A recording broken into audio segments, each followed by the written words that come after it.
Um, okay, so I'm going to go over this slide deck really quickly with the intention that you will go back and look at it later. You are all very capable of reading, and so I'm just going to go over kind of the highlights so that we can get to the panel. We have a bunch of wonderful mentors here to answer your questions. Thank you, mentors, for joining us. And then once we get through the panel, we'll do a workshop where you can practice some of the things we've talked about and just kind of, work on some of your answers, hopefully to make you feel like a little bit more prepared. Yeah, I don't really have any built-in breaks, but obviously like do what you need to do.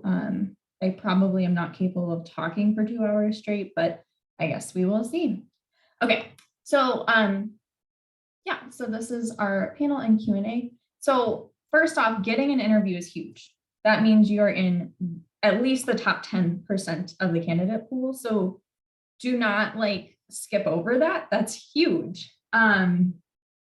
The fact that you're going into these interviews, I think it's important to know that the faculty are already impressed by you.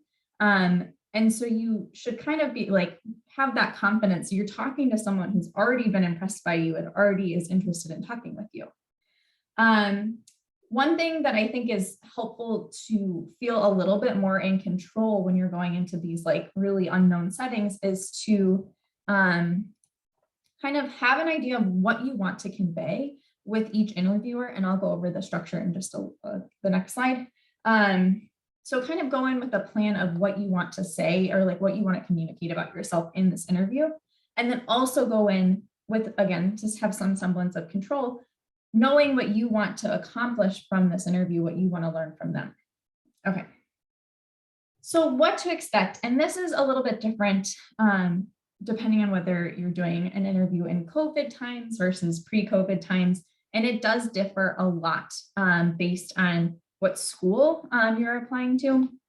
So I had 2 in-person interviews pre-COVID times, and they looked entirely different, 100% different. So I'm just going to give you kind of probably bare bones of what you absolutely, at the bare minimum, should expect, but just know that each school will be different.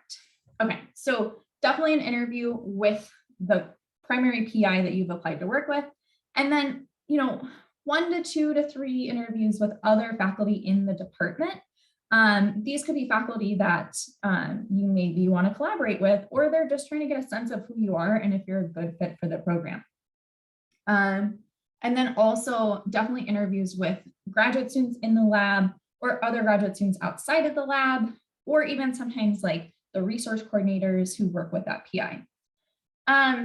So again, like I said, I kind of said this earlier, the PIs have already been impressed by you. This is really about establishing if you are a good fit for their lab. I like the word vibe because I feel like we kind of have a more innate sense of what that means. Because fit's like, what is fit? But vibe is like, do you really get along with them? Is this a person you can spend 5 to 7 years of your life like getting along with on a daily basis? And that goes both ways. So just that's kind of the purpose of this. And yeah, so you will probably have built-in opportunities to talk to grad students in the lab, but sometimes that doesn't happen. And so you might need to do the legwork of making that happen. Okay. And then with COVID times, I think some of this more casual stuff that might happen with the graduate students has kind of fallen away from what I've heard. And so you might actually have to work a lot harder to get those casual interactions with graduate students to get a sense of their experience. I think the kind of more formal interviews with the faculty, I think those have been pretty well preserved, but it's the more casual interactions that are kind of gone. So again, you are capable of reading, but this is kind of the big overview of questions you may be asked. This question of tell me about yourself, I feel like every interview started with that. And so it's really good to have an answer in your head already because it just kind of sets the tone that you're confident and you know what you're talking about. And I'm not going to read this to you because you can read it later. Okay, some questions that I think, some topics that I think are really good to touch on culture, culture of the lab, culture of the graduate students, of the cohorts. And then I think it's also like good to know what that like mentorship style is with the PI, and you can get that by talking to the PI or by talking and or by talking with the graduate students. Getting a sense of the collaboration between faculty members can be good just to get a sense of the department feel, but also if you have another graduate student mentor or faculty mentor that you might be interested in, understanding if there are existing collaborations or if there are barriers to collaborations, that's really important. Okay, so this research question, obviously that's really important in a lot of these interviews because you're going to do research. So I think having those conversations is really important. And some of that happens during the phone interview session, like stage before you get to this like interview session. But I think it definitely will come up again, especially with this PI. And again, you can get a sense of like what the vibe of the program is based on the resources available for student research, kind of the level of independence you will have in coming up with research questions. Are you really just doing their work for them, like helping their career, which is fine because you can get a lot of publications out of that? Or are you working more independently and like exercising your creativity? And I think it's helpful to do some introspection before going into these interviews to figure out what you want. So for example, depending on the lab that I was looking at, some of them, I really loved the research exactly as they were doing it. And I just wanted to do that. Other people, I was like, I kind of like this one like branch off question a little bit better. And so going into the interviews, knowing what answer you want to hear or what you want to communicate can be really helpful. Yeah, and then philosophy surrounding authorship and kind of expectations around publishing. Again, that kind of gives you a sense of how they work with students and that, again, that vibe. And so funding is really important. And that's something that I think is kind of hard to understand based on some of the like resources provided online. And so I think having these like conversations about, is this a livable stipend? Is this a city in which, you know, I can thrive, or am I going to be absolutely strapped for 5 to 7 years? Kind of, again, doing some introspection about like, do you want to be a TA? Do you want to be an RA? What are your long-term goals? Do you want to teach? Because then being a TA might be a good opportunity. So going in, knowing what might be a good fit for you, and then asking those questions about what sorts of opportunities are available. And then getting a sense of how much funding the lab, like the PI provides, and how much funding the program provides. Are you going to be really stressed every single semester trying to get funding for the next one? Or every summer you're kind of like, I have no idea what to do. That sort of thing is good to talk about now. And it kind of shows that you're thinking ahead. And then questions surrounding diversity can be hard to bring up, but I think it's so important. Sometimes it's easier to talk to the PI directly about your needs and what you're looking for. And other times it's easier to talk to graduate students. Kind of just do what feels most natural to you. I think if you have specific concerns about what you need from the program, I think it's good to talk to the PI because they might have a better sense of what is available, whereas the graduate students might just know what has happened in the past. So just think about, again, do some introspection, think about what sort of answers you need before you make decisions about coming to the school or not. Okay, so talking to students, I just want to set the tone that generally they are not evaluating you. This is really a time for you to get to know what it would be like to come to this program. If you do something super egregious, like flirt with them, or I don't even know, swear too much, I don't know. Like, don't be like too ridiculous, but they are generally not like, is this person like worthy? They really just want to get to know you and see if you're, you know, a good fit for their community. And normally I would say graduate students don't have that much say in these sorts of decisions about who gets in and who doesn't, unless they come back and say like, wow, this person was awful, then yeah, that might be a problem. But so kind of just go into these interactions like feeling a little bit more at ease, not totally relaxed, but a little bit more at ease than you would with the faculty members. And again, I think this is a good time to like understand what life would be like at this program. And if you have like any, I think this is a good way to figure out what working with the PI might be, especially if the PI is kind of non-specific about their mentorship style or their expectations or what their lab is like. I think asking the graduate students is a good way to gain that sort of information. So how to prepare for interviews. So we're gonna go over elevator speeches in the workshop, but I think having like a nice setup, especially on Zoom, you have a lot more control over your environment. Having a good thought out setup is really important. So have your notes prepared for each person that you are going to interview with. Have kind of a general sense of, what sort of research they do, especially the PI that you're working with. You should definitely know what projects they're actively working on. Their most recent publications, have like a really good sense of what's going on with them. But yeah, for each interviewer, or yeah, each person you're interviewing with, like I said before, go in with a plan of things you want to communicate about yourself, understand who they are and how like you might interact with them in the future. And then also go in with a list of questions. Almost every single interview ends with like a very long period of time where they expect you to ask questions. And so going in with a thought out list of questions, like all the questions I just skipped over before, is so important because they expect you to have questions.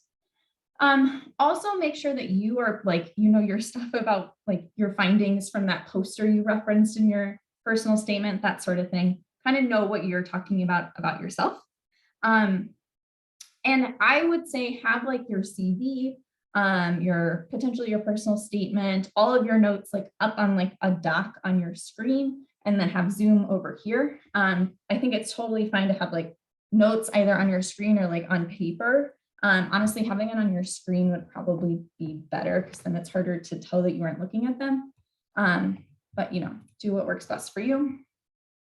A lot of times they'll give you a schedule for like interviews with other faculty members, and kind of like, I would just keep that on hand in case somebody asks you like, oh, who are you meeting with next? Or like, what's your plan for the rest of the day? Like that sort of thing. Because they do ask that as like small talk, and I was always bumbling around. So just, have that ready. And it also makes you feel like you're a little bit more in control of what's going on. Definitely take notes during the interview. Like I said, you can definitely have like a Google Doc right here or whatever you like to write on. One thing that I think is like one of those unspoken hidden curriculum things is definitely send a thank you email to everyone you interview with. Spell check it, because I did not spell check it once and it was bad. It's okay, it worked out for me, but definitely spell check it. And everyone you interview with, not just the PI. I would thank every faculty member you interact with, anyone, if you like happen to be like, oh, can I ask you a quick question? Like thank them too. All of the graduate students to the extent possible. Sometimes it's hard to find their email addresses. But yeah, definitely make an effort to thank them. Okay. One thing that I found, and this is a little bit different for like Zoom interviews, I hate dress pants. And this really doesn't matter for Zoom interviews, but I could not wear dress pants because I felt like I was in a costume. And so I actually wore a dress in my favorite color and I put a jacket over it to make it look more professional. But I was like, if I'm going to be like so stressed out, I at least want to be comfortable. And so I wore something that felt comfortable and natural and like felt like it was like me and a little bit different. And so if that comes in the form of like a shirt that actually fits you right and earrings that make you feel really special, something that gives you confidence, I think that's like so huge going into these really stressful situations. Yeah, and then do the like prep beforehand to make sure you have your caffeine and water nearby. Make sure your clothes are ironed and laid out so it's not like the 5 minutes before your interview and you're like ironing things. That's stressful. Sometimes you'll have like 30 seconds between interviews and that's your lunch. So make sure you have stuff ready so you aren't like your stomach isn't grumbling in the next one. Already talked about the schedule and the CV. Yeah, have like notes going in of the questions you want to ask, the things you want to convey. And then definitely take notes during each interview. These can be really like whirlwind days and you might forget specifics, and that's like totally okay. So definitely take notes. So this is actually a list from last year. So things we wish we'd known.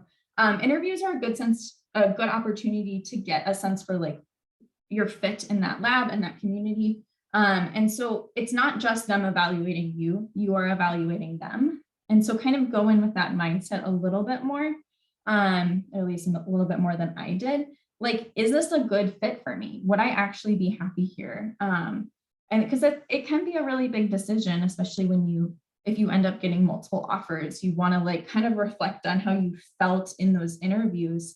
Was that person grilling you? Are they going to continue grilling you for the rest of grad school? Like, that's a good kind of thing to think about as you are going through these interviews.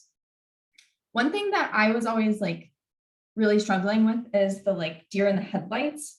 You know, they'd ask me a question, I would like, okay, it's okay to be like, I'm going to take a drink now, or be like, ooh, that's a great question. Let me just like reposition my legs or open my notebook, or, you know, like it's okay to just kind of like take a moment. Yeah. And then like we're talking a lot about fit, but really look at how people interact with each other. If they're saying thank you during like the warm handoffs, if they seem excited to see you. I think it's hard on Zoom to get a sense for what people are like. So definitely like keep your eyes tuned for those little things. One thing that schools will do is they will try to pressure you into making decisions, which is not actually allowed. They really should not be allowed, or they are not allowed to pressure you. You have until April 15th, or is it May 1st? I really can't remember. This is a problem. Sorry. April 15, I think. What was that? It's April 15, I think. Okay. Sorry, I had my volume low. April 15th. So if they give you an offer on February 15th, you don't need to answer. You can just sit with it. That being said, if you get 6 offers, only hold on to 2, the top 2, so that other people can, get off the wait list. Just don't let them pressure you into making a snap decision. Okay. Okay, I'm done talking. So, I am going to stop sharing and then open it up for questions. You can either put questions in, why can't I unshare? I'm really struggling. There we go. Please put questions in the chat or like pop up. And we have all of our mentors have their videos on as far as I can tell. So thank you for doing that. And actually, before we get started with that, mentors, can you introduce yourselves? And say, here, we're going to introduce ourselves, say the field you're in and whether you interviewed during COVID or not. Okay, go. I can start. Okay. I'm Georgia Peachy, and I'm a postdoc right now in my second postdoc. I'm in the field of developmental cognitive neuroscience, studying how adversity impacts brain development. And I did interview during COVID for my current position. Hi, everyone. I'm Karina. I'm a first-year grad student at Penn State, and I did interview last year during COVID, so definitely relate to the benefits and positives of virtual interviews. Yeah, and I'm in the child track and study resilience in child maltreatment. I'm Maddie. I'm also at Penn State. I'm a second-year grad student. And I study risk in child maltreatment and at-risk parenting. So Karina, we should like hit each other up. And I interviewed the week before. I lived in Seattle and I interviewed the week before Seattle shut down. So I just like barely got my in-person interview.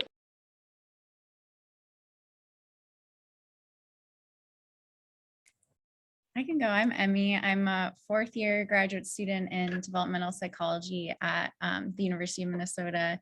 And so I definitely interviewed before COVID. It was several years ago now. So a little different being in person, but happy to answer questions as the best I can. All right, my name is Cheyenne. I'm a first-year student in the clinical science area at the University of Michigan. It's on my shirt somewhere. So I applied last year. So I actually interviewed my first cycle of applying pre-COVID. So I had an in-person interview, and I also had the bulk of my interviews during COVID last year. I work with Craig Rodriguez-Cejas in the clinical science area, and we look at the structure of psychopathology and how to make assessment more equitable for minority groups. I think all of the mentors went, but I realized I never introduced myself. I'm Kate. I am a second year clinical science student at the University of Minnesota, and co-founder and co-director of NextGen. So I send you a lot of emails. I interviewed, I think it was Madison who said that. I interviewed like the week before everything shut down. I think that was definitely the last time I traveled before COVID. So yeah, great times. Okay. We already have some questions in the chat. So how precise should we be when talking about our future research?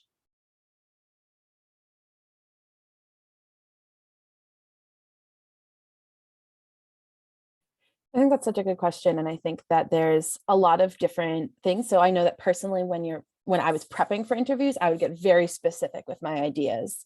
However, often PIs aren't really interested in all those nitty-gritty details. So starting with a really broad, like 1 to 2 sentence summary of what your goal is, what your ideas are, and then having those detailed information. So if the PI is like, oh, yes, tell me more, you're not caught off the spot and you're not like, oh, that was all I had was those 2 sentences. But you don't want to start with those nitty-gritty details until they are pushing for them, is usually what the balance I would recommend. Yeah, I agree with that. And I think what can be helpful to kind of not dodge the question, but speak to it is say more about what you want to be. So, or what you want training in, like you want to be trained in rigorous methods for X, Y, and Z. You want to understand X, Y, and Z. But I would say for the most part, a lot of faculty are not looking for you to say like, I want to collect a sample of this and look at this, whatever measure. It's not about that. It's about your potential to be in the program and to be a productive student. And so it's more about like these bigger picture skills that you want to gain. Yeah, just to add on to that, in my experience, a lot of the people who I was interviewing with, and I forgot to say I'm in developmental psychology. So we had to have a lot of longitudinal data sets, and a lot of my mentors gave me, or my potential mentors gave me an overview of their data sets. And then we're like, okay, now that you know about my data, what do you what's a project that you might want to do for your first year given this data set, which I found to be the most stressful question of my interview because I kind of had to think of it on the spot. So yeah, I guess that just knowing as much about your potential mentors, research and what kind of samples they have is helpful. Yeah, I think to add on that, I think if you can sort of maybe give your research direction a sort of tagline in your mind, like for example, mine was say mechanisms that link stress to psychopathology. So mechanisms is broad enough that it could be are you interested in mediation? Are you interested in multi-wave studies? Are you interested in EMA type studies? And so having that tagline put on myself, and it was something that I emphasized a lot, I think it gave everybody sort of something different to work with. And like Karina suggested, if someone was like, oh, when you say mechanisms, I think of this, and I'd be like, yeah, that's a really cool way of exploring that direction. So kind of giving people a little bit of yourself and also keeping yourself broad enough. Okay, thank you. I think we're going to move on just because there's so many questions, which is great. I interview is through Zoom, so I was told I'd get some information about the interview and which PI, but I haven't gotten that information yet. How soon will they give this information to you? Honestly, sometimes I showed up morning of and they give me the schedule then, which stinks because that's really hard to prepare. So I think the only solace in that sort of situation is everyone's in the same boat, but it still sucks. So sorry, that's not good news. Would anyone be willing to share their elevator pitch? I have a hard time condensing and organizing. Okay, mentors, anyone brave? If not, I can do it.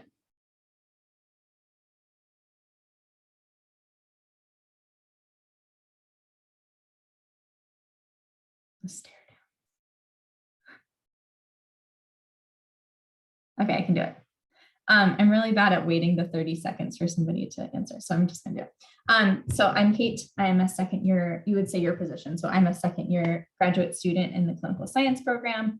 I'm really interested in understanding stress processing and what goes wrong in stress processing in the brain and the HPA axis, specifically the HPA axis, and how that can lead to self-harm and suicidality in particularly adolescent females. In the future, I hope to do clinical work to better understand my research population. How's that? One thing for clinical students, just I didn't put this in the slides because it's very specific for clinical. I was asked repeatedly if I wanted to be a clinician or a researcher. And you should have an answer because they're looking for a specific answer. And so kind of for the clinical science program, what they're looking for is I really want to do research, and doing clinical work helps me better understand this research population or this population I want to do research on. If you're in a more clinical type of program, which is something you should know going into this, talk about how much you love clinical work. So definitely have an answer ready, and hopefully it reflects what you're actually passionate about. Okay, if we get questions that we couldn't get to during this interview, is it okay to email the PI or other students with a few follow-up questions? I'm seeing head nods. Cool. How long after final interviews can you expect to hear about acceptances and wait lists? Never know. It can be anywhere from a day to weeks, to be honest. It's a while. Yeah, the one oh, sorry, Georgia. Go ahead. I was just going to say, you can ask what the timeline is too. It's totally appropriate to ask that. The one program I didn't even get home. I had a 4-hour drive. By the time I was home, they had given me an offer. And then University of Minnesota, who I love them, took 3 weeks, and they had told me 1 week, and I was stressed. It was a great time. So you just, again, never really know. Okay, what are some of the hardest questions we might get during the interview?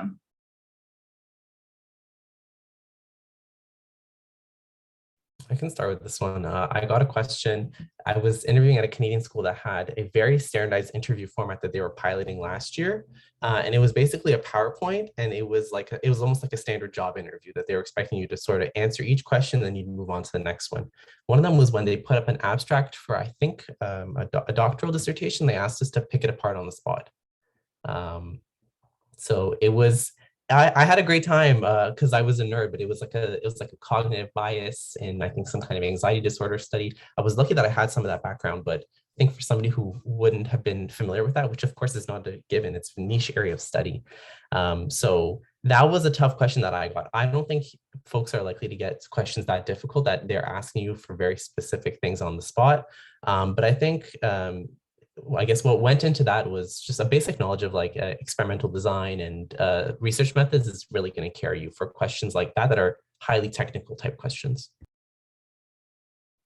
Countering that, I will say that when I was prepping for interviews, I spent so much time trying to prepare for those really hard or difficult or questions, never had a single question that was difficult. I think the hardest question I ever received was asking about what statistical method I did on a paper that I had written.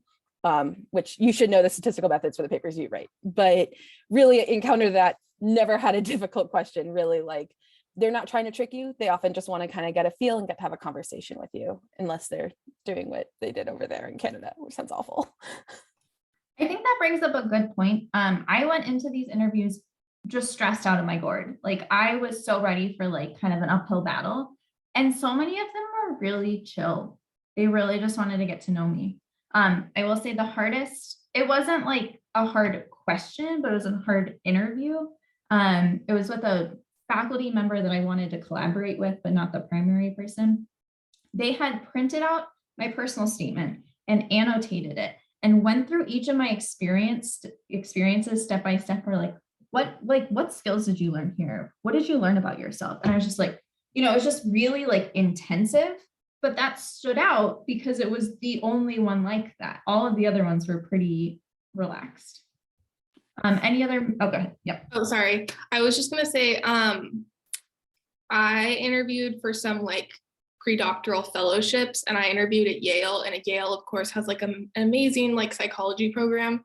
But I like cried after I got out because of like they like 6 PIs sat down on the other side of the table, and then just like little like undergrad me was like sitting on the other side, and like almost every person who came out of that interview like was like teared up or like crying because it was just like an awful experience. I think to me that tells you something major about the program, and that should be like a red flag to you. If you're like, it was a huge red flag for me. It made me question my entire like decision to be a psychologist. So I think like if the questions are unreasonably hard, that doesn't say anything about, and you're having trouble answering them, like that doesn't say anything about you. That says that's like going to tell you a lot about the program. Thanks. What if a PI does not reply to my email asking about when decisions are out? Should I be worried? My PI has 24,000 unread emails. So yeah, and I love her. So I would say if you aren't getting an email back, don't take it too personally. They might not have seen it. If you are wanting an answer, you can probably email like the administrative person in charge of kind of the person who's been emailing you about when the interviews are. They would probably be more likely to see your email and respond, but don't take it personally. For mentors who applied a second time to a program they were waitlisted for, how did your interview experience differ the second time?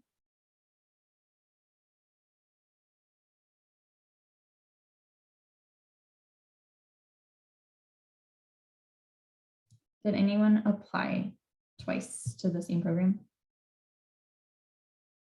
I did, but it was a bit different. So I applied 1 year under one PI. I did a preliminary interview.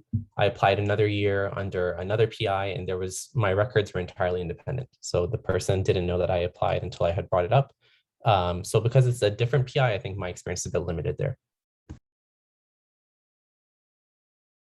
I did not apply a second time to anywhere, but I would just like from an outside perspective think that this could be an advantage in a way for you to talk about how much you love their program so much that you're trying again, and that you were so excited to be wherever you got last time, that you were waitlisted and that you felt it was such a good fit that you wanted to try again. I think you can really frame that as a positive and about how good of a fit and how much you're interested in this program rather than anything else. Yeah, I think also the fact that you were waitlisted means that you were a pretty strong applicant last time. And so this is a good opportunity for you to point out, like, I was a good applicant last time, and I've gained all these skills and experiences since then. And so I'm like awesome right now. So you should totally take me. Okay. Do they send an email if they reject an applicant? I wish. Sometimes, not always. There are programs I haven't heard from still. Sorry, it's not a happy answer. Do you advise that we reach out to grad students before or after interviews? Ooh, good question. I think either is fine. I think if you can reach out to them before, that's great. But I also think if you might be talking to them on your interview day, I think it's okay to wait and see who they have you talk to. And then if maybe you probably won't have time in your day to talk to all the grad students in the lab. So following up with an email, you can even ask the PI like, hey, can I email your grad students? That's usually looked upon really well, that you're really interested and want to see the grad student experience, and then talk to the others on Zoom like a different time. That's usually really well received. So I wouldn't stress too much about trying to talk to all the grad students before. My sense is that, I'm a few years behind now, but I don't think that they would expect that, or it would be like bad if you hadn't already done that. Because I think it's fair to see like who you get, assigned to that interview day, and then follow up with the others. Yeah. Cool. Next question. I know people say show, don't tell when it comes to responding to questions about strengths. How do we actually do this in practice? And how do we frame opportunities for growth when we're asked about weaknesses? or ways we're hoping to grow through the program, while also just being authentic and not saying that we're perfectionists. I can break that down into some questions if people need. I actually have a thought to this that I thought of during when we were talking about difficult questions we were asked. I had a very lovely, nice, kind professor ask me in my interview if I thought like writing was hard, like if I had a difficult time writing. And I thought it was like kind of a trick, and I like my heart raced a little. And it turned out he actually also had a really hard time writing and has like writing anxiety and has like worked through that over his career, and like was ready to mentor me through that and all that. So that was like a really, yeah, he's a lovely person.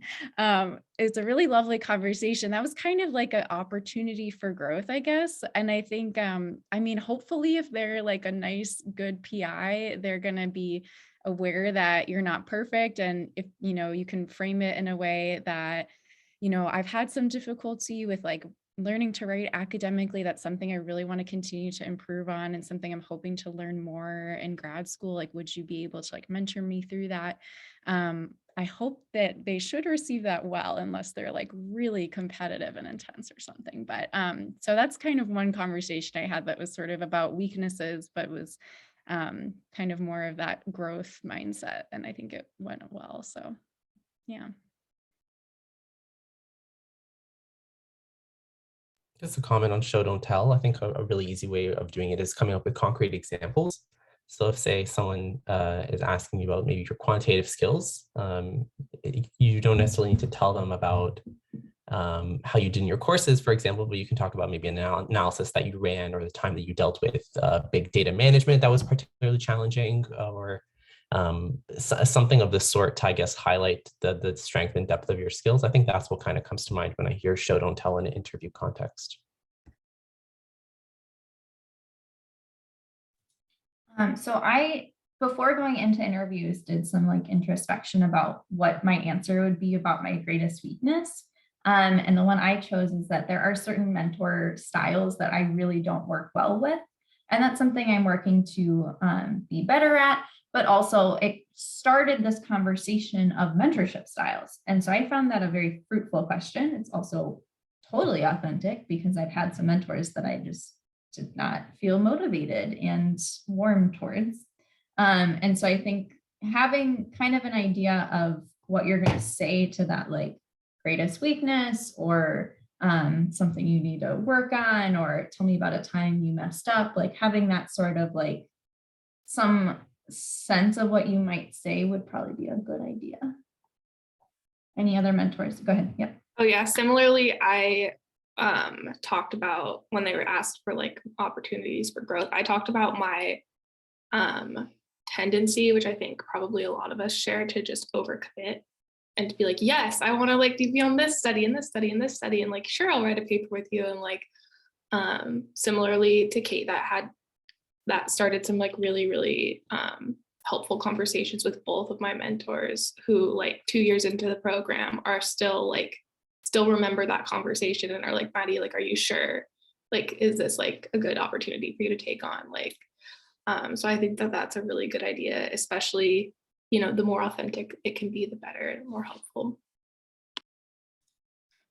Next question. People recommend being strategic even when answering such casual questions as, can you tell me about a book you read recently? Meaning that this book you read should tie into your research as opposed to being a random rom-com book you read recently. Any thoughts on this? I think if they're asking you a question, they're asking it for a reason. But asking you about a book that you read, I feel like could come from multiple places. And one of those places could be like, they want to know whether you're a well-rounded person and that you have interests outside of academia. I think 9 times out of 10, that would be the case. Most people are not there to interview, to trip you up or trick you, or, you know, catch you in some sort of, you know, thing. So I think that can be an opportunity to kind of show that you are not just all about your science, and that, you know, maybe you do enjoy a rom-com or light reading, so that you can, you know, engage in self-care or whatever. I actually had oh, sorry, Karina. okay, my current mentor who I'm with, she actually asked me what I do for self-care. And we started this really cool conversation about rowing as she was in her office overlooking the Mississippi, where her son rows every day. And it was just like a really cool, like person to person conversation because I had this hobby, like, so I think it's okay to have a personality and interests outside of science. That's what I was going for. Go ahead, Karina. Yeah, also very similarly, I was going to say that I think that when thinking, it is important to think about like answering questions strategically. However, strategically doesn't necessarily mean highlighting your research. It's just when I was thinking about questions and answering them, my goal was to have every question I answered provide the person interviewing with me new information about me. So even if that was, I love rom-coms and that's how I spend my Saturday nights, that was an important information for them to have about who I was as a person. And so just thinking for every question, like what information about me as a human am I giving them is a good way to like think strategically about your questions and answers. Yeah, I think overall it's good to allow yourself to be human and to allow that to show. Going into these interviews, it can be really like tempting to just kind of be like a robot and be perfect for like what you think they're interested in. But you get a lot more depth of a relationship being yourself. So go in with that mindset, I think. When you receive an offer of acceptance, should you send an email back to reinforce your interest, but let them know that you will need some time to think about it until April 15th? Yes, that is a great idea. Good job. Okay, is it appropriate to ask a PI about allowing students to have mental health days? Ask the grad students. It kind of like should be appropriate, but I feel like some PIs are weird about that stuff and it's problematic for sure. But yeah, I think asking the grad students feels safer. Yeah. Or even someone more kind of in the administrative level, if you have any time with someone like that during the interview, that's a little bit outside like the actual lab and more kind of who might be dealing with more of like the, student work life, HR kind of stuff. When asked what you see yourself doing 5 to 10 years from now, how specific should you be? What if you have many interests at the time and are hoping to narrow them down during grad school? A great question.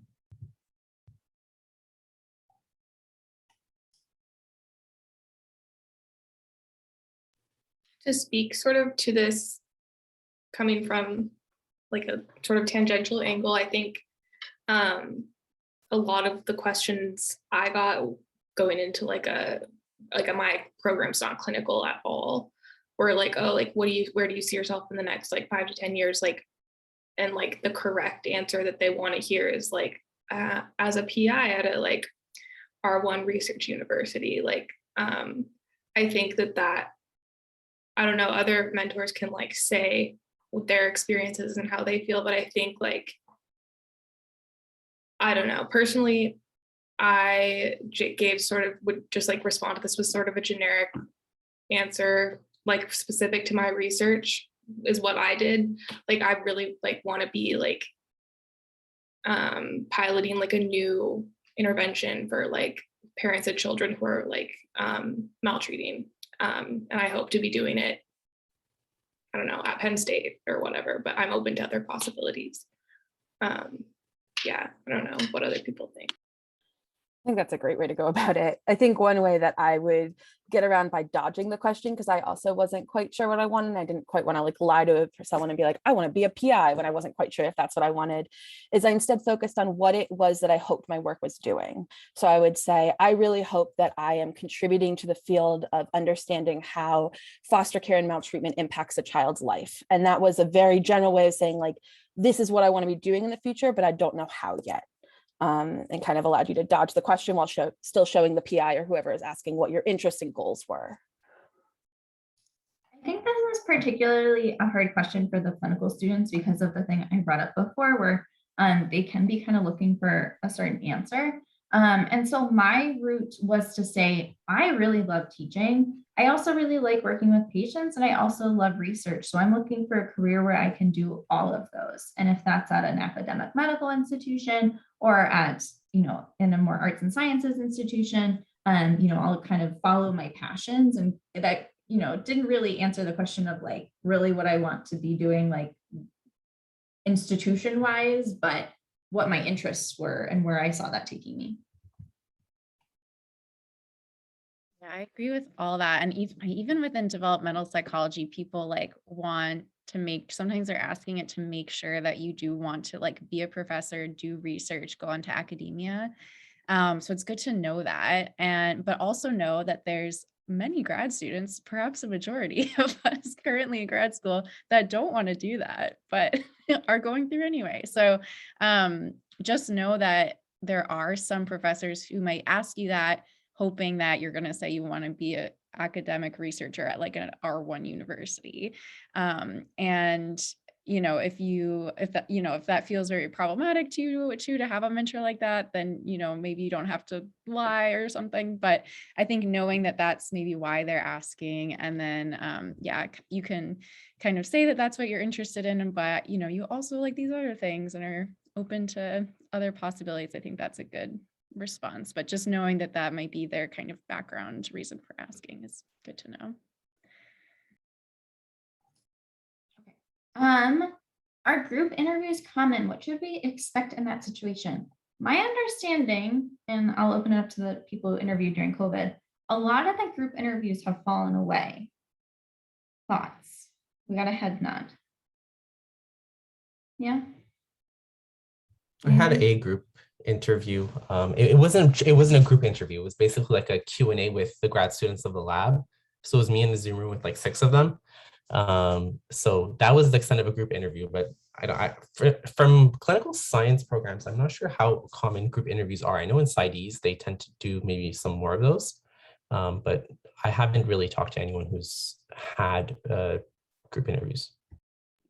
I don't think it's totally uncommon to have like a group-ish interview with lab members for the sake of time, especially if you're in a bigger or trying to interview for a bigger lab. It's hard to get time with all of the graduate students and postdocs. So I think it's important to clarify what we mean by group interview. When I read that, I meant multiple perspective, or what I was picturing, multiple perspective students interviewing with one person or a group of people. I did have multiple interviews where it was me against a group, or being interviewed by a bunch of people.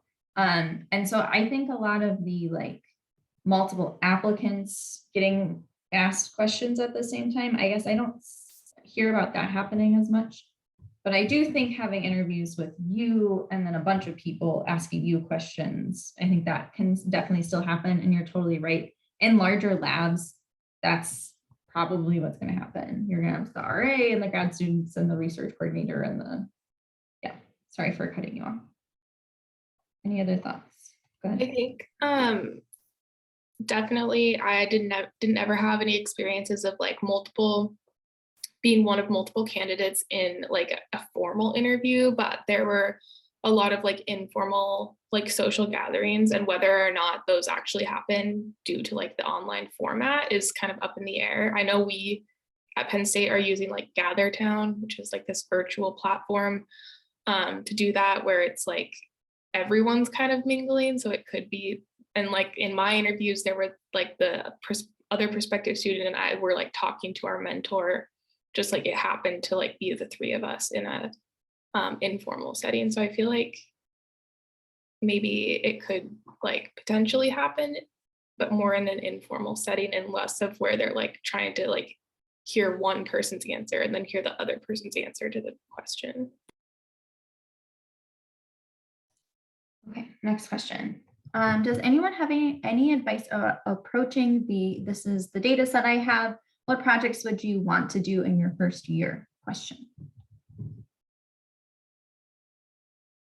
I'm going to be really honest. I recommend preparing for that ahead of time. So if you know that your PI has big grants or big data sets that they have a lot of papers from, you should look at the papers that they've already printed about that to see what they've been doing with it already, what kind of info they have. And then I would formulate before the interview, like 1 or 2 potential research questions that you could ask on that data set so that you're not coming up with it on the spot.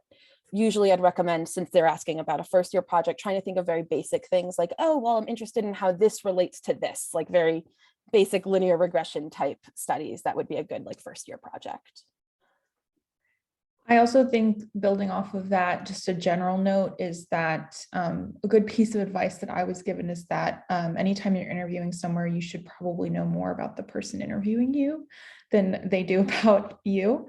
And obviously that's really hard to do if you don't have your itinerary that far in advance, but at least for the people that you're interested in collaborating with in a primary way or secondary way, you should read, like, if they're super prolific, it's hard, but you should read things that are coming out of their lab in the last 5 years, because that'll give you a sense of the direction of their research and where you might fit in.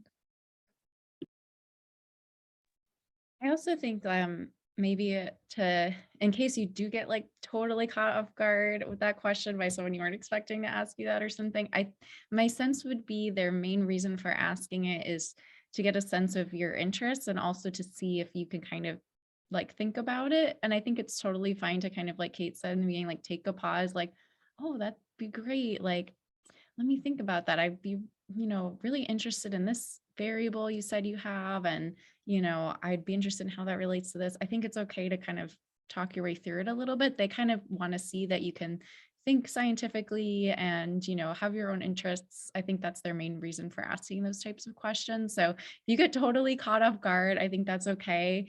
Take a beat, like think about it. I don't think I hope they wouldn't expect you to have like a full like study design beforehand.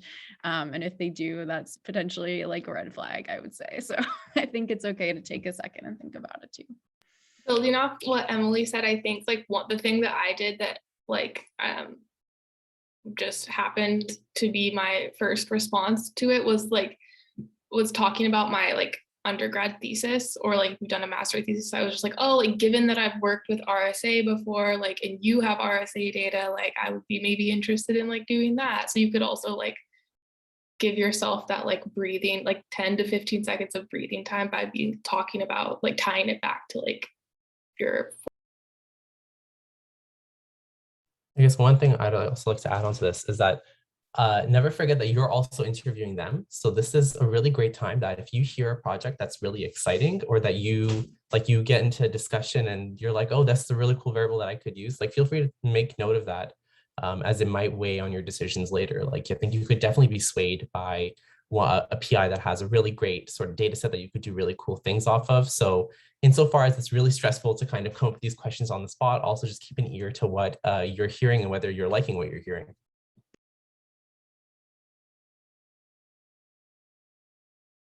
Okay. How late can we expect emails for interviews? So like, I guess, into February. Yeah. Is that a yes or no? Do people think you'd get them in February? I know last year that the latest I heard about interview offers going out was like February 15th, and that was for interviews in March. So there's still a month left. You got time. Mm-hmm. Has anyone, there's kind of two questions that go kind of together. Has anyone been asked about their own self-care or work-life balance? I was asked about my self-care practices. I think I asked about work-life balance. Go ahead, Emily. Oh yeah, I was just gonna say, yeah, I think I was asked something like that in every one interview I went to by someone. And then I think that's a great question for you to ask the grad students, because if they don't have an answer, then that's concerning, and that might not be a lovely place to go to grad school. So yeah, and I think sometimes people would ask like the PIs that too, about how, grad students in their lab, how, as a mentor, like how do you help folks manage work-life balance? I feel like some, generations of professors feel like more or less positively about that question, but because some people are very like go competitive, but yeah, I think that was a really common question for kind of both directions. I think one way to ask that question, I know I was always worried about asking, and maybe this is my own bias, I was worried about asking about the word self-care, because I was worried that some professors, older professors especially, might have that kind of reaction that Emmy's talking about. So one way instead to ask is about how they supported their students in the last 2 years during COVID. And that's a way, like a good PI will talk about how they were supporting their student self-care. Even if they don't use the word self-care, they'll be talking about supporting their students in that way. And that's a good way to get a feel for it without like using those words or being as explicit about it if you want to beat around the bush.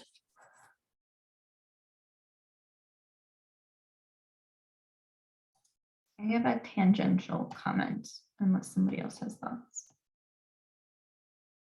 So the lab I'm currently in, I had the opportunity to go to a lab meeting the morning of the interview day.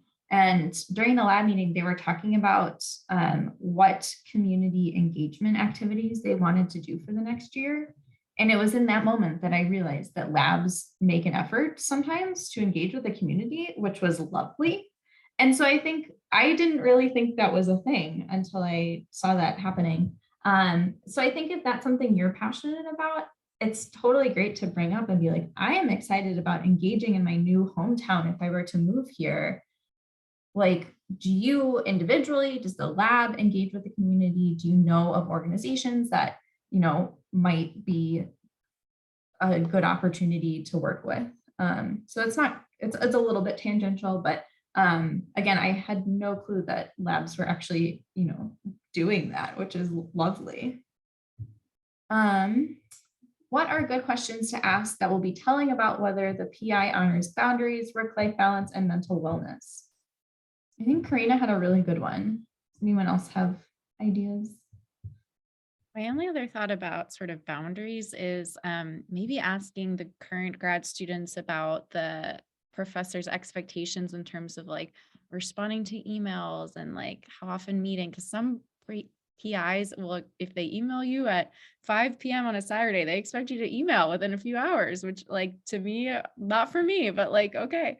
So that's a good, maybe, yeah, expectations around email, frequency of email communication, or like, you know, when you're expected to be available versus not available, I think will give you a good sense of like that kind of thing, boundaries and work-life balance.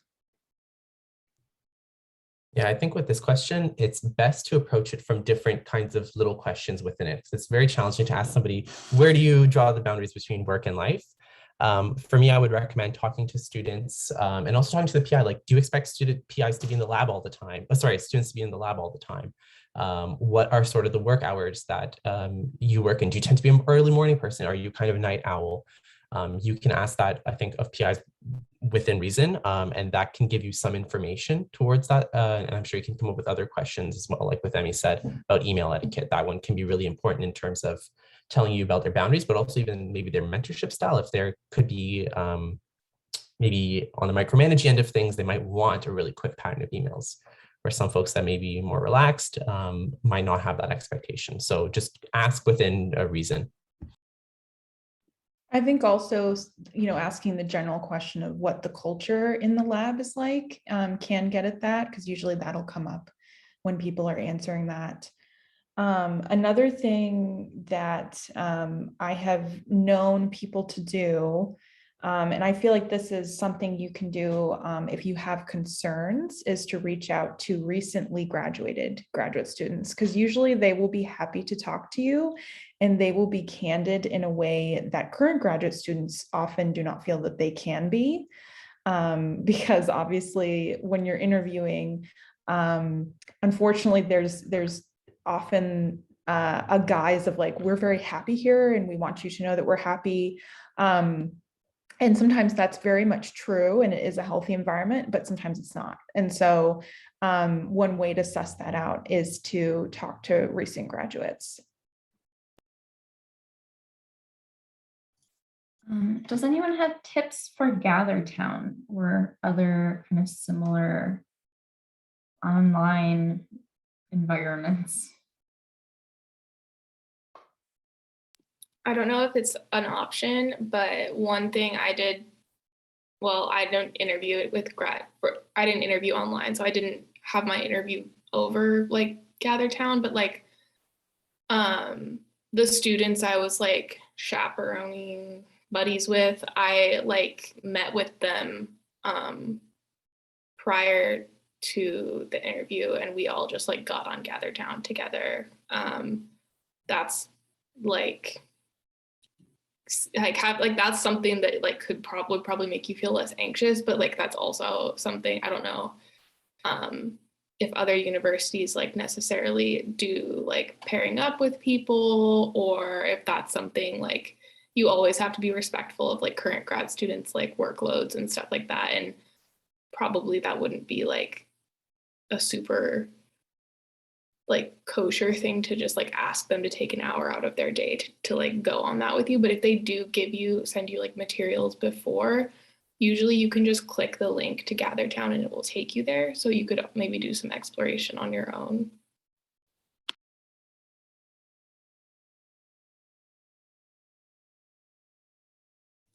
I think I found a lot of those more social environments were when I found that other interviewees were kind of being competitive, which made me anxious because it's hard to be friends with someone who's trying to like put you down. And so I don't know, this obviously is not specific to GatherTown, but I kind of went in viewing that as like them showing that they're anxious and not them necessarily actually being a better candidate than me. They're just showing their anxiety in a different way. So that was something that came up, and this was obviously in person. So there were more of those casual, like one-off comments that made me feel bad about myself. Like people will be like, I've published 8 times in Nature and I have 13 interviews and I'm lovely. And I'd be like, okay, like just know that people are kind of showboating a good bit in those sort of situations, even if it's just among interviewees. Actually, I think more so among interviewees. I don't know if that makes you feel less anxious, but just kind of brace yourself and know that that's what's going on. Go ahead, Emmy. I was just going to add to that. Also know that in all likelihood, the professors see that too, and they know exactly what's happening. And so they're going to know what that's about, and and if, another student or another candidate that's there is being like really intense and competitive and putting down other students right next to the professor, like they're going to see that and they're not going to love that probably. So I think if it is like a really intense environment like that for some reason, it's okay to, you don't have to be like big and boisterous, and it's okay to be like a little quieter. And if you have like 1 or 2 short, like high quality conversations with like 1 or 2 of the people you're interested in working with, even just like a few comments back and forth, like that's kind of all you need for those nights. So I wouldn't worry about trying to like come in and be like amazing, because I think like just being yourself and even like being on the quieter side can be okay, as long as you're not like completely silent the whole time. I think, you say 1 or 2 things, that's plenty.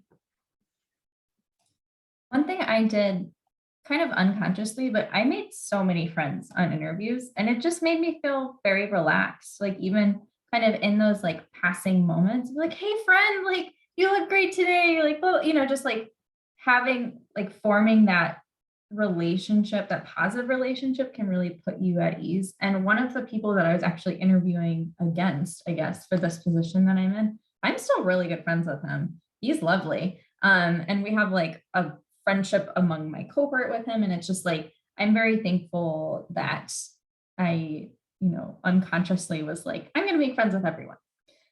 So I would recommend trying to make friends with everyone because it worked out well for me. Okay. In a group interview with the PIs of the department, someone asked about work-life balance. One faculty member had a response that gave me a red flag, but I'm not sure if this is reflective of the department or that specific lab. Any suggestions on figuring out those vibes? Ask grad students. Definitely, I would recommend asking a grad student specifically in the lab that you're applying to and being like, oh, yo, I heard this. Like, what is that like common? Like, how does the PI we're applying to feel about this? And asking questions of the grad students will really help you figure out and feel out the vibe and figure out what's accurate and what's not. What is an appropriate number of questions to ask grad students and PIs?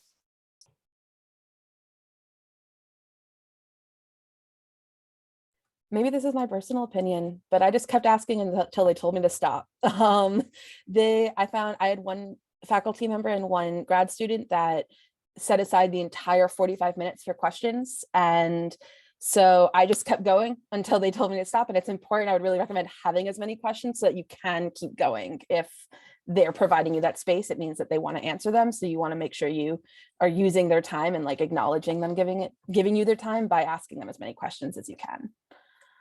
Yeah, you do not want to end early. That is not good.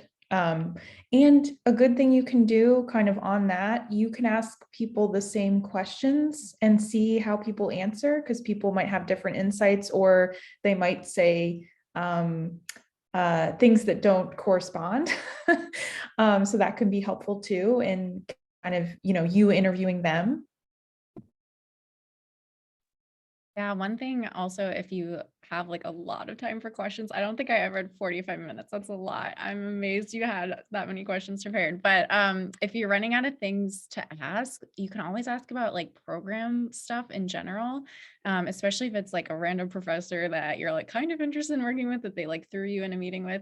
Ask them about, what kinds of jobs or careers you students go into from this program. Like more general program questions are fine, kind of related to what folks were saying, like gives you a sense of if people are answering those differently too. So it doesn't have to be about their research if you're like running out of questions about that.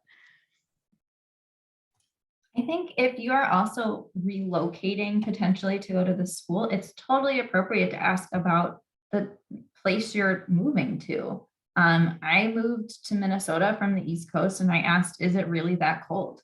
And we talked about it. Turns out it is really that cold, and I'm miserable, but that's not what this is about. But anyway, so like you can totally fill time by like asking about, what do you like to do in this city? Are there restaurants that you would really recommend? Like, but those are good human questions. What if this? Oh, go ahead. No, you go. Oh, just gonna jump off what you said, that likely everybody had moved to the area. Most people aren't born and raised in the city that they're now a faculty member in. And so you can ask them about their transition to the city and ask about things that they expected or didn't expect when they transitioned. That's always a good go-to. Yeah. What is the solid baseline expectation for availability for a PI? I feel like it's hard to know how much is typical for a PI to interact with their students, so judging a response can be tricky. I am in contact with my PI at least once a day by email, but the expectation is more just like I'm asking them questions or wanting feedback or something. So it's kind of me initiating it. Other people's In experience. contrast, I'm in touch with my PI once every 2 to 3 weeks. And so those are probably kind of the ends of the spectrum. But I think it's really good to be doing some insight into what you want from your PI. So figuring out, are you someone that wants to talk to your PI daily? Are you someone that is good with monthly meetings, and knowing what you want, so that then when you ask, you're more looking for the answer that you're expecting rather than just trying to decide if what they're offering is reasonable or not. Yeah, going off that, I found like a really good way to sort of gauge that. I feel like we just are like a broken record on this, but like asking the grad students, the question I asked was, how often do you meet with the PI? Because like I'm like co-mentored, and one of my mentors wants to meet every week, and one of my mentors really like meeting every 2 weeks is like pushing it for her. And so like, just to sort of like, I think that can help you get a sense of like whether they want to meet frequently with you. And like similarly, like my PI that wants to meet like every week, like we literally like got on Zoom, and I like shared my screen with like my analyses pulled up, and we went through it together. And she like literally like held my hand, like she couldn't have held my hand more. And then my other PI was like, okay, hit me up when you've figured out the analyses. So just kind of like asking the grad students about those sort of like meetings and like analyses and stuff can help you gauge how like hands-on your potential mentor is going to be. Okay. I think related to availability, one of the most important things is that like they're available when you need them. And so it's really important to get a sense of, like how hands off or hands on they are. And if that fits or doesn't fit with your preferences, but I feel like where I see other fellow grad students run into issues is when their PI, is taking like 2 months to read a paper that they sent them, or like things like that, where like they're not showing up for their grad student. And those are kind of the more problematic things in terms of like PI availability. So I don't know, trying to get a sense of that from the graduate students. If it's really an issue, they should be telling you probably, unless maybe they're trying to be all like rose-colored glasses about the program. But yeah, I think getting a sense of like, are they prompt with like giving you feedback on papers? That can be like a good question to ask, because that is variable from like a day to like months depending on the professor, and that can kind of leave you hanging if you're like trying to fulfill program expectations too. So that's another kind of tangential thing, but something to think about. Yeah. I do want to get to the workshop, so I'm going to zoom through the last few questions.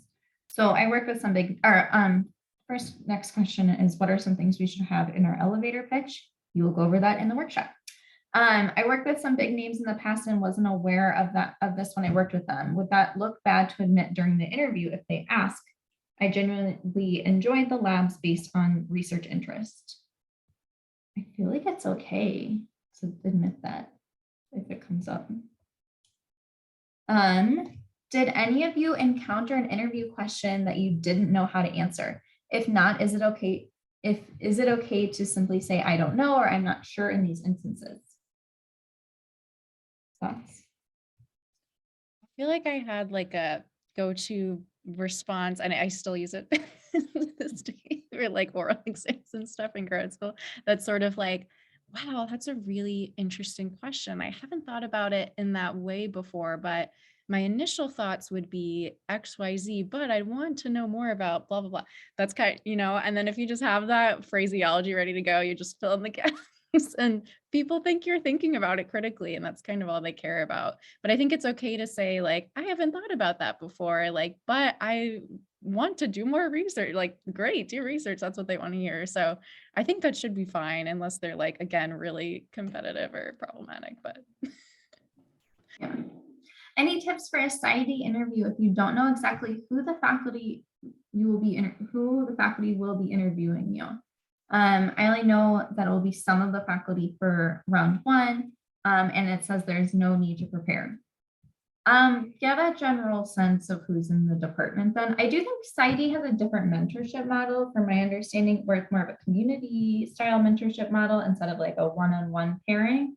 And so I think it's okay to have less of a deep understanding of the person sitting in front of you, because it, in reality, you're going to be working with a lot of different people potentially. So I think just like be familiar with names, have a general sense of like the areas they work in, if they work with a certain population, but definitely don't need to like memorize every single person's projects. Okay. Someone direct messaged me about Karina and Madison. Who are your PIs, or could everyone mention who their PIs are? So I have Bonnie Klein-Stugan and Catherine Cullen at U of M. I work with Yo Jackson at Penn State. I work with Erica Lunkenheimer and Rena Iden at Penn State.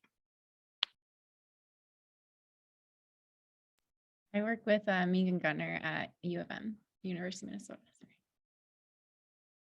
I work with Craig Rodriguez-Sejas at the University of Michigan, Ann Arbor. I work with Tony Wilson at Boys Town Research Hospital. Cool. So I think I got through all the questions that weren't answered in the chat. If I failed to do so, feel free to bring it up. I am going to send, mentors, in the calendar invites that most of you responded to, all of you should have gotten. There is linked some of you are already on it. Wow. The interview workshop. So I've already set up the breakout rooms. I think everyone is assigned. So what I'm going to do, mentees, is send you this workshop document that really it's just a list of questions to go over in your workshops, in your small groups. So like, I really want to set the tone that these workshop groups are supposed to be collaborative. Remember, everyone is anxious. And so we are not in a competition to see who is most prepared. We are giving you a space to mess up and learn before you go into these interviews, okay? So if you feel blindsided right now because you don't have answers to all the questions, it's okay. We're doing this now so you can, get better at what you're doing. I am gonna hang out in the main room to answer questions. People are leaving because they don't want to go to the breakout rooms. That's fine, I don't judge. I'm going to hang out in the main room to answer questions. Mentors definitely end at 4. Like, I don't want you guys to be on Zoom for so many hours. But if you end before 4, that's totally fine. I do not expect you to get through every single question. Absolutely not. But pick and choose what questions sound interesting and helpful.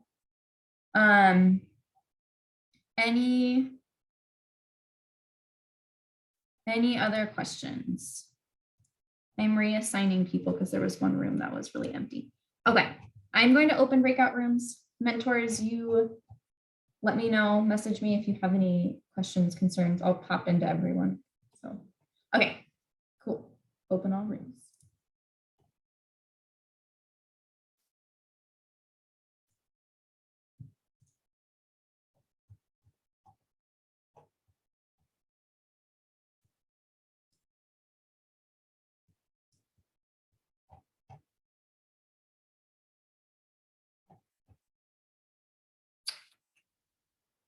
Loretta, I think that's fine. Just be open to people saying no. Okay, I'm just asking that because it almost happened to me with somebody else.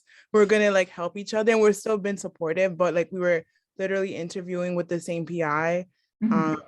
So yeah, I'll just be careful about it. Thank you. I mean, yeah, I'm hoping that this is a collaborative thing. So like, hopefully you don't feel like you're competing against them, but yeah, just be conscious that some people might not be comfortable. Even people might be uncomfortable telling you how many interviews, because I know that can be really touchy. Oh yeah, I wouldn't ask that, but yeah. Okay. Yeah. Brooke, are you there? Oh, you're gone. Okay. We're gonna stop recording.